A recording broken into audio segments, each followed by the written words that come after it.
This video was brought to you by Brilliant. For most of the last year, Russia's currency, the ruble, has fared better than expected.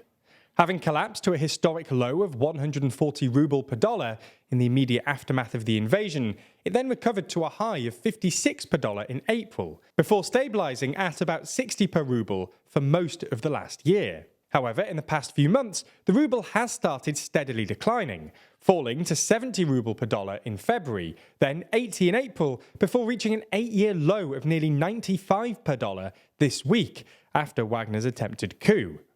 So in this video, we're going to have a look at what's happened to the ruble recently, why it's declined, and what this might mean for both Russia's economy and the war in Ukraine.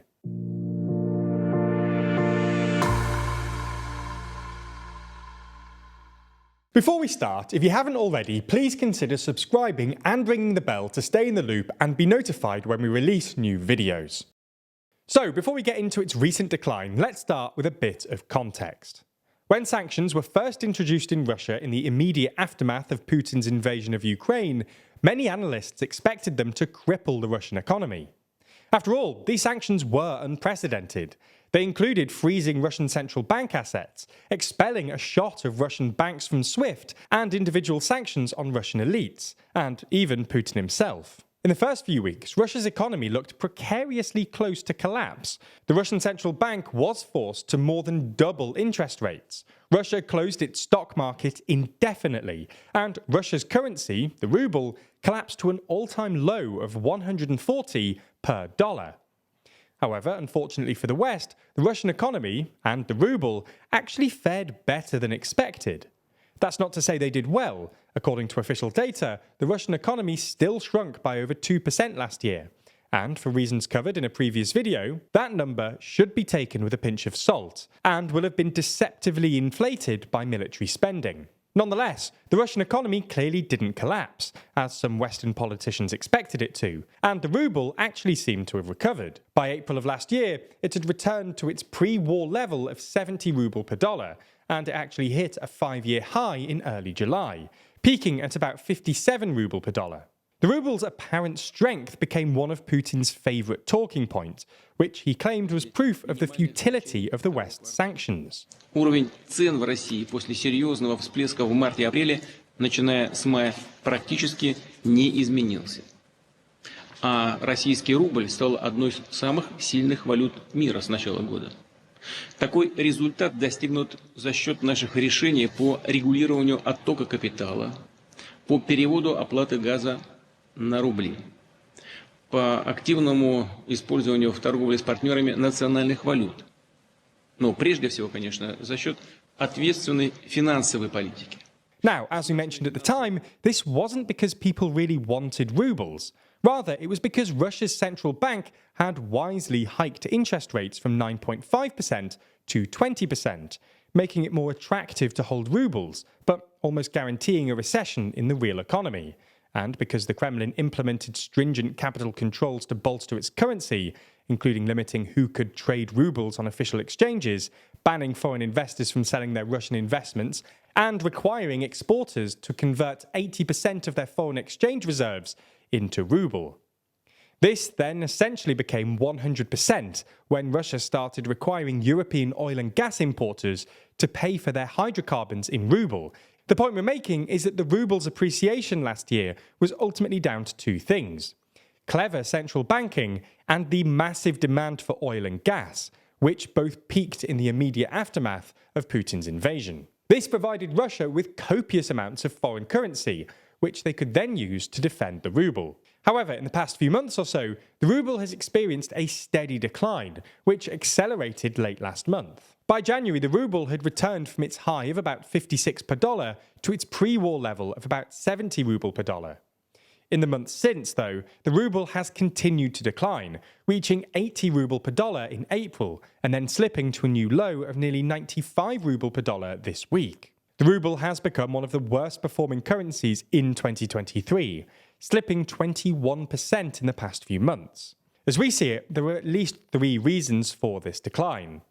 First, the waning impact of Russia's clever monetary policies. The measures that the central bank implemented at the beginning of this year were only ever going to be temporary. Capital controls became less effective over time as people and businesses find ways around them, and Russia's central bank has cut rates from 21% to 7.5%, which will have had some effect on the ruble.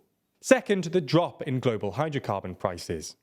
As we mentioned earlier, one of the main reasons Russia was able to defend the ruble last year was because it was raking in so much money from its oil and gas exports. In the months following Putin's invasion, European gas prices skyrocketed from their pre-war average of about €20 per megawatt hour to over €70 in March, before reaching an all-time peak of over €300 in late August.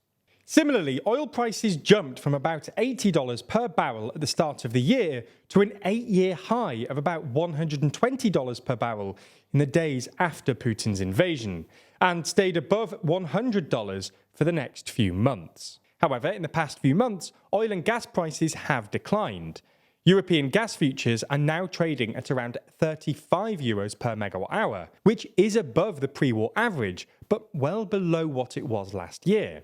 And oil is trading at about $75 per barrel. Russia is also selling its oil at roughly 20% discount at the moment, in part because of the G7's oil price cap introduced late last year. Obviously, this drop in oil and gas prices means less hydrocarbon revenues for the Kremlin, which means less foreign currency reserves to prop up the ruble. Third, Wagner's attempted coup. The ruble has been steadily declining since January, but the rate of decline really accelerated after the Wagner Group's attempted coup. The day before Wagner's coup, the ruble was trading at around 81 ruble to the dollar, but the day after, it was already down to about 85, and it then rapidly slipped to a 15-month low of 94.5 ruble to the dollar in the early hours of Thursday morning. Clearly, Russia's domestic political crisis has spooked the markets and pushed down the ruble. So what does all this mean? Well, it's obviously not good news for the Kremlin.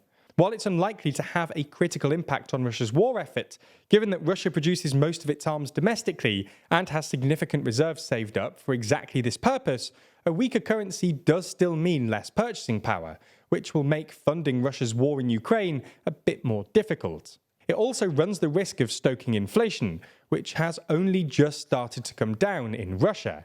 And it's another nail in the coffin for the much hyped idea of a BRICS currency, which Putin seems particularly keen on at the moment.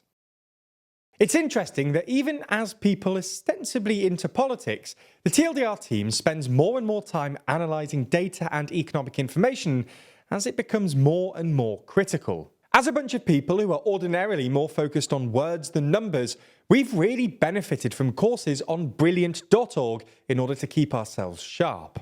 That's because Brilliant is the best way to learn maths and computer science in a fun and interactive way.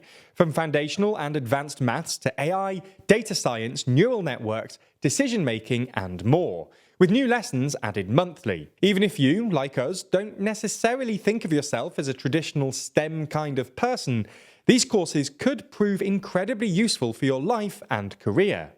Courses like data analysis and the fundamentals of statistics can help anyone ensure that they're properly understanding our increasingly data-driven world, which is good news if your boss suddenly asks you to analyse a trade war, an economy, or the collapse of a currency. Just hypothetically. Anyway, you can try everything Brilliant has to offer free for a full 30 days by clicking on the link in the description. Plus, the first 200 of you will get 20% off Brilliant's annual premium subscription.